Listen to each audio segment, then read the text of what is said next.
You may or may not remember, but back in the beginning, there was a next-door neighbor named Jeremy. He had done 2 or 3 interviews due to some people apparently thinking he was a suspect. I have no idea, I must have missed that train. But anyway, I came across them again, and found it very interesting that even their own neighbor believes the persons involved would be someone familiar with the King Roadhouse residents. Take a look.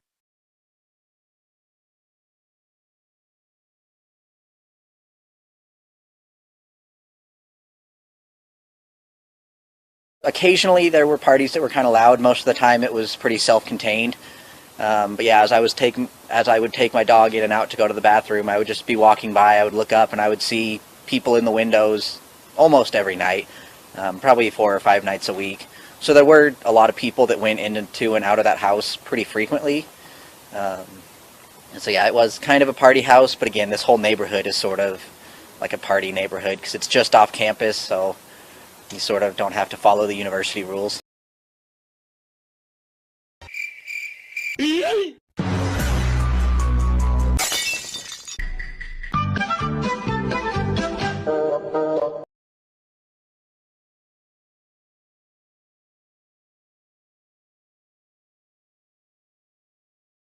you think it was someone that knew them, or maybe a random person, and you don't even have to say what you believe, but do you have an opinion on who did this? I mean, based on pure speculation, I think it was probably a college-aged male. Probably knew them because they knew enough to get in and out of the house undetected, so I'm assuming they had been there. Whether they were friends with them or just had known them from various gatherings and parties or classes, I don't know. Again, we don't know anything. This is all just my personal speculation. But I would assume that it was probably someone that either knew them or was familiar with them at least.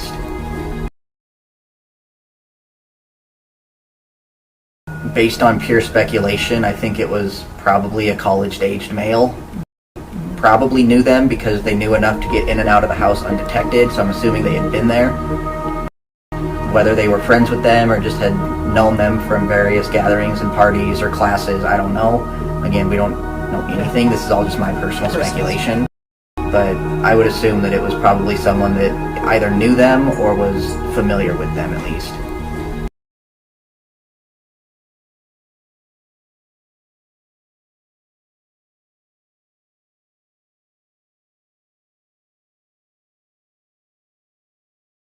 Nobody to hear something, I guess it sparks a lot of people's emotions, and of course their conspiracy theories. How could nobody hear?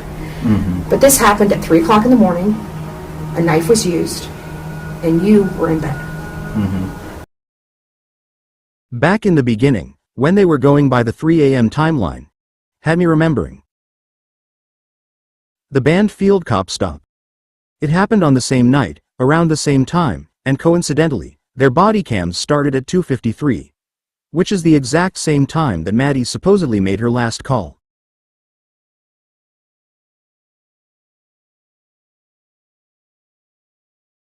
But remember this part.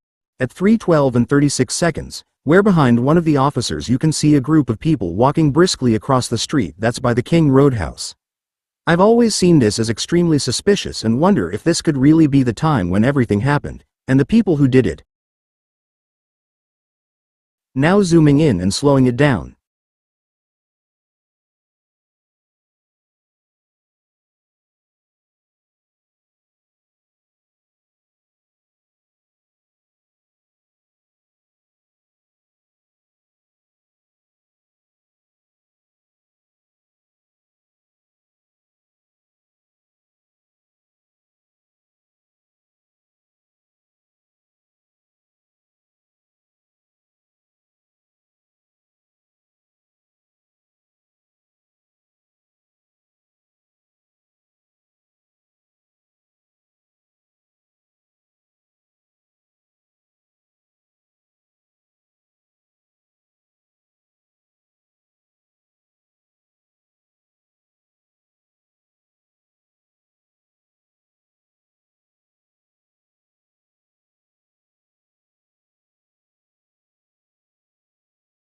So that was from this cop's body cam.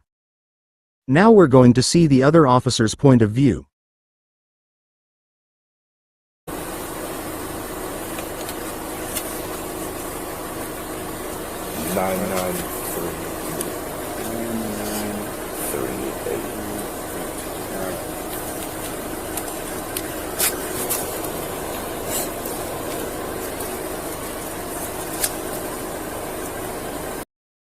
Clearly you can see that they noticed the 4 or 5 people walking behind them, but kind of odd not to question them at least.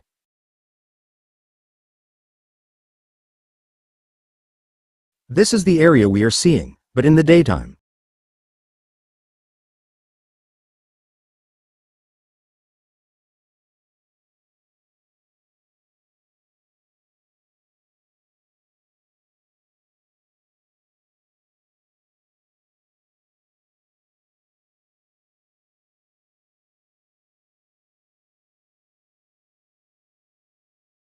Okay, so this is the area. This is how close the house is from there. Basically a street over. Luckily I saved this maps clip from 2 years ago when I was going to make this fraternity video.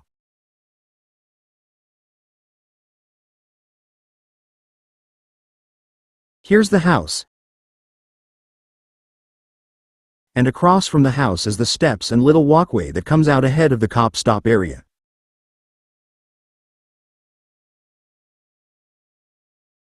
Whoever did the crimes could have walked through that little pathway if they got away on foot.